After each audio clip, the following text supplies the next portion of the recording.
All right, hello everybody. Welcome to our Friday market wrap up.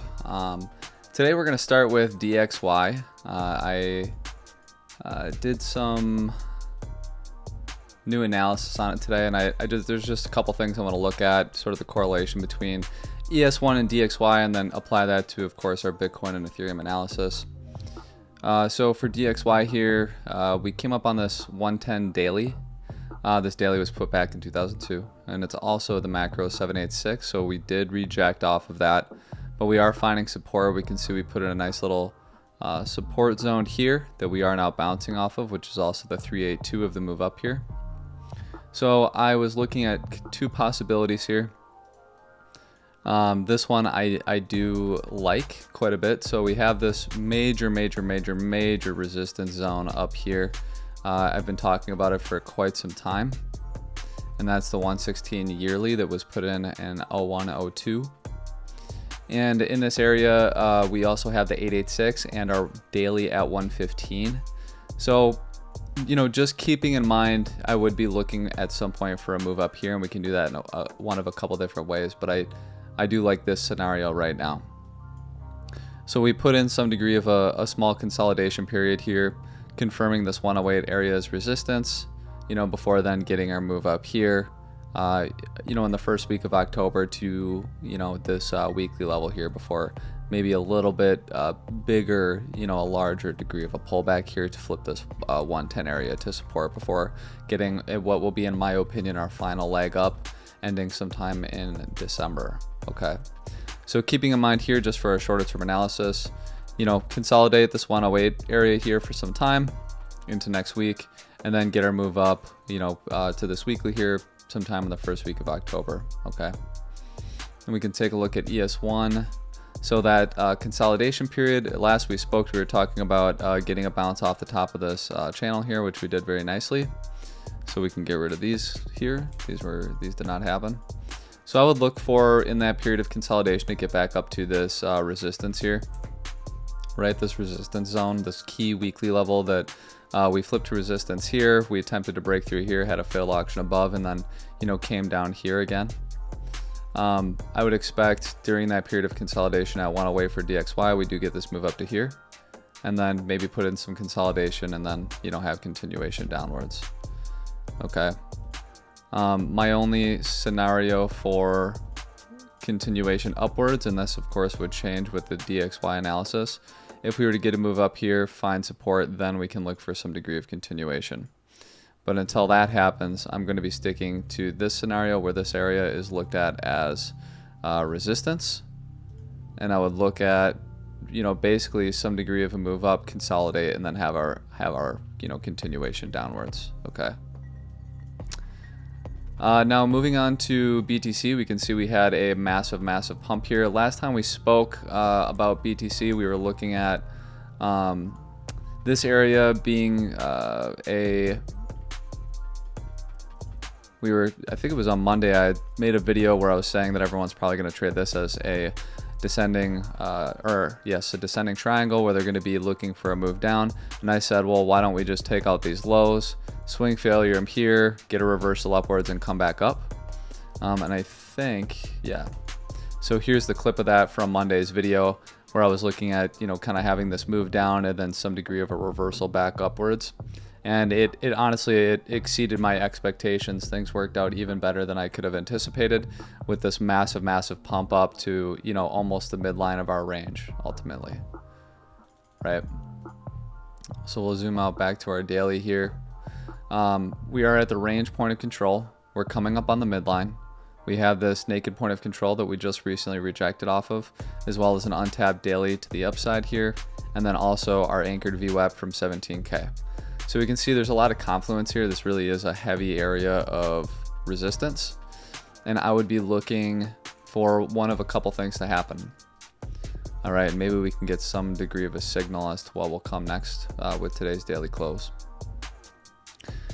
These highs, I would very much like to see get taken out. So if price were to, let's say, close above the range point of control and signal some degree of continuation, maybe we could see a swing failure of these highs, come back down and then get our continuation downwards, which would line up very nicely with the consolidation period that we would get on DXY. Okay. And when that pump comes in for DXY to go up to 113 by the first week of October, we could look for Bitcoin to come down and create new lows, possibly swing failure this low for then some degree of a move up. But in the meantime, like I said, I would be looking first to see where we'd get this daily close above this range point of control would be a sign of strength that we could have some degree of continuation. And the first thing I would look for, like I said, is a swing failure of these highs. On the other hand, if we close below, maybe we simply consolidate here and then have some degree of a move down. All right, so we do have an untapped daily to the downside here, and it is also the bottom of the range. So again, it's held the support. We can expect it to continue to hold the support. As we're up here, I'm just simply going to be looking for a swing failure of these highs. If I get that set up, then I'll take it as a short opportunity. Otherwise, I'm going to just sort of watch to see how BTC reacts with this resistance zone. Okay. Let's look at ETH BTC. We had a massive rejection off of this weekly level here. Get rid of some of this stuff here for you guys. We had a massive rejection off of this weekly level here coming down. If we take a look at BTCD, we can see that we bounced off of the lows. I drew this, I don't even know how long ago, back in May or June. Ultimately, we were up here. I said, why don't we take out these highs and then get a massive move down? We did. We didn't find support at the top of the triangle. As a matter of fact, we cut right through, back tested it for resistance, and then, came ultimately to the bottom of the triangle here. And now we're seeing a massive, massive bounce. Just an absolute massive bounce. Okay. So ETH is bleeding against BTC leading up to the merge, which is very interesting. A couple things with Ethereum here. I had posted this in the Discord. I'm going to be looking for, let's say, a swing failure of this high here. If we do get a swing failure of this high, then there are a couple levels to the downside that we can look to, namely this 1425 level. And then, also we do have like a really, we have a really important point of control right in this gray zone here. So, a swing failure of the high here, the previous high, could signal a short setup for some degree of a move down, maybe, firstly to this point of control. Okay, and maybe even down to this weekly level, taking out some of these lows here. All right. On the other hand, if the daily close today is above this level here, then, we can expect some degree of continuation. And this area here is just a massive, massive, massive, massive area of resistance. So if we are expecting some degree of, consolidation with DXY leading into next week, it's possible, along with a possible ESY or ES1 slightly pumping up a little bit more. DXY ultimately right now is at some degree of support. Okay. And ES1 is coming up on resistance. BTC is at resistance, and Ethereum is looking to swing failure this high here. Ultimately, if DXY does manage to hold, that support there, we could maybe expect a little bit more of a move up, but more or less I would be looking for some degree of a move down and looking to these levels as support. Okay. But altogether, truthfully, I would, if we do get the short setup, being that it's Friday, I'm honestly not going to take it. I'm going to wait till Monday to open up and see what kind of a reaction that we get. Otherwise, this area would be my next major area to short. And I would say that this area here would be my next major area to long. Okay. This would be my next major area to long. I think there's a lot of great confluence here, being the range 618 and untapped daily level here, along with this pitch fan line.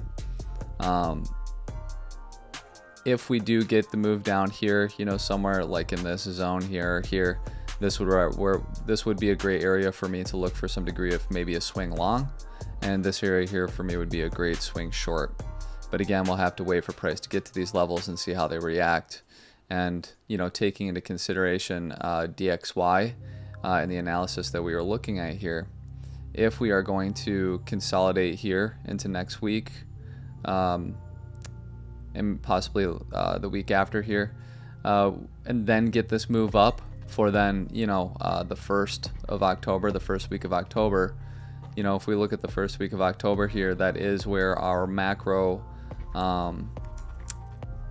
harmonic landed here.